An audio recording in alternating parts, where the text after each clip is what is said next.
السلام عليكم. أعرفكم بنفسي، أنا صاحبة الترند اللي قلب الدنيا من امبارح، نورهان حفظي.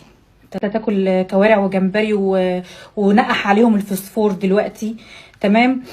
أنا هات لنا 5 فتة كوارع وجنبيهم بقى شويه الحاجات بتاعتهم دول. ها عموما ما بحبش أشوف راجل بعت قدامي.